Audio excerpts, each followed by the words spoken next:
শীত পড়েছে, খেলা মেলা বিভিন্ন জায়গায় শুরু হয়ে যাবে। এখনো পর্যন্ত হয়তো হয়নি, তবে চোখ ঘোরালে দেখা যায় এই তৃণমূল কংগ্রেসের শাসনকালে একটার পর একটা মেলা, একটার পর একটা খেলা, এবং তার সঙ্গে সঙ্গে কোথাও গিয়ে যেন একটা ছেলে খেলার জায়গা তৈরি হয়ে গেছে। গতকাল ঘাটালে যে ঘটনা ঘটেছে শিশু মেলাকে কেন্দ্র করে, অর্থাৎ শিশু মেলার বৈঠককে কেন্দ্র করে, অর্থাৎ মেলার রাশ কার হাতে থাকবে সেটাই এখনো পর্যন্ত স্থির নয়, এবং তা স্থির করতে গিয়েই কার্যত হাতাহাতিতে জড়িয়ে পড়ল তৃণমূল কংগ্রেস এবং তৃণমূল কংগ্রেস, মাঝে অন্য কেউ নেই। তৃণমূল কংগ্রেসের দুপক্ষ এবং তারা কার্যত হাতাহাতিতে জড়িয়ে পড়েন। প্রাক্তন বিধায়কের অনুগামী এবং বর্তমান সাংসদের অনুগামী কে এই ৩০ বছর ধরে চলা শিশু মেলা রাস হাতে রাখবে তাই নিয়েই কার্যত নিজেদের মধ্যে দ্বন্দ্ব, রক্ত ঝরল, ইট ছুড়ল, মাথা ফাটলো, এবং সবটাই হলো তৃণমূল কংগ্রেসের মধ্যেই। অর্থাৎ কোথাও গিয়ে লড়াইটা যেন এসে দাঁড়িয়েছে তৃণমূল কংগ্রেস বনাম তৃণমূল কংগ্রেস। আর অন্যদিকে ঘাটাল মাস্টার প্ল্যান, তা তো নইব চ।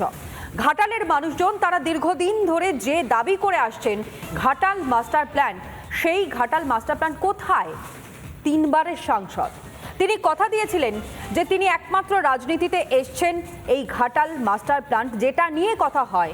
ঘাটালের মানুষ যখনই বর্ষা হয় তখনই যেভাবে ডুবে যায়, বন্যার সম্মুখীন তাদের হতে হয়, ঘর বাড়ি সবটাই জলের তোরে ভেসে যায়, মাথার ছাদটুকুনি পর্যন্ত থাকে না, এমনকি যেভাবে গবাদি পশু থেকে শুরু করে চাষের জমি থেকে শুরু করে সাধারণ মানুষের যা অবস্থা তৈরি হয় সেখানে, সেই সকল কিছু তিনি দেখতে পাচ্ছেন না, দেখতে চাইছেন না, এবং সেই কারণের জন্যই কার্যত এই ঘাটাল মাস্টার প্ল্যান যাতে হয় সেই বিষয়টার দাবি তিনি জানিয়েছেন। কিন্তু তারপরও কোনো কিছুই নেই ঘাটালে, একেবারে শূন্য, কোল খালি বলা চলে ঘাটালের মানুষের, কারণ যে দাবিটা তারা করেছেন সেই দাবি এখনো পর্যন্ত পূরণ হয়নি। আর অন্যদিকে শুধুমাত্র এই শিশু মেলার রাশ কার হাতে থাকবে তা নিয়ে মারামারি শুরু হয়ে গেল। আক্রান্ত যারা তৃণমূল কংগ্রেসের কর্মীরা, তারা কি অভিযোগ করেছেন আগে আপনাদের সামনে রাখি, শুনুন।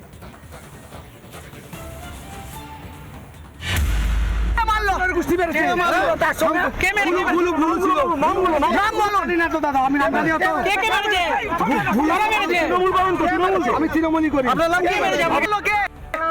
মেরেছে শেখ শাহজাহান আলীকে দিয়ে। আপনি কি তৃণমূলের? কি করে মাথা মারলো? কি করে মাথা মারলো? আপনি কি তৃণমূলের? যেভাবে মাথা ফেটেছে, রক্ত ঝরেছে, তা একেবারে স্পষ্ট আপনাদের সামনে। সেই অভিযোগটাও আপনাদের সামনে আমরা রাখলাম। কিন্তু সাংসদ, 3 বারের সাংসদ, তৃণমূল কংগ্রেসের তারকা সাংসদ দেব, তিনি কি বলছেন তাঁর বক্তব্য তো জরুরি রয়েছে শোনা। রাখি আপনাদের সামনে, শুনুন। এটা কোনো পলিটিক্যাল মেলা নয়, এটা মানুষের মেলা। আমাদের এই সিদ্ধান্ত হয়েছিল কি যেভাবে দাম বাড়ছে, কিভাবে এই মেলার মধ্যে এমন কিছু করা যাক যাতে দাম, মানে আমরা যদি এই রেন্ট বাড়াই এই স্টল থেকে, তাদের প্রোডাক্টের দামও বাড়বে।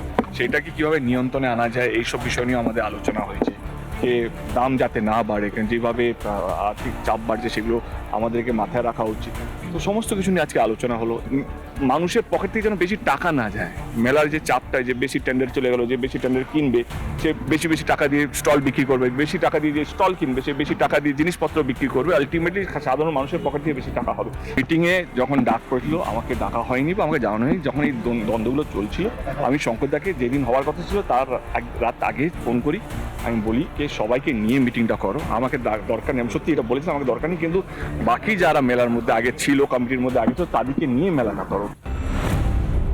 প্রথমত আজকে আমি খুবই দুঃখিত, কারণ আমার 11 বছরের রাজনীতি জীবনে এরকম প্রথম ঘটনা হলো।